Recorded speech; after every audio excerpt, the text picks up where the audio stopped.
झूम रे गाबो रे धरती दाइला सजाबो रे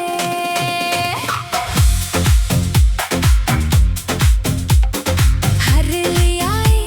पहिली तिहार हरियर हरियर संसार रे धान के बियारा खेत खार हसे बरसे सावन धार रे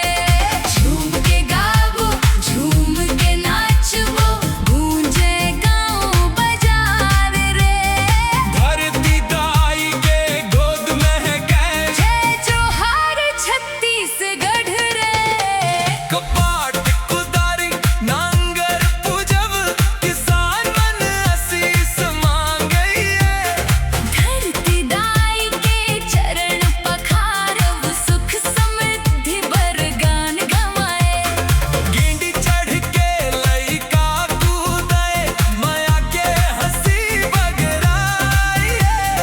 बैला संग किसान मुस्काए हरियर सपना सजाए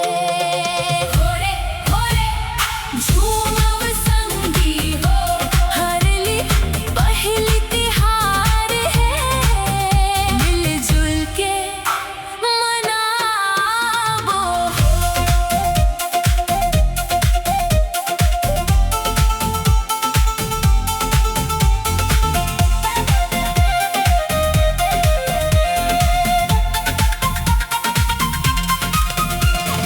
गर्मा गर्म चीला सिक्के थे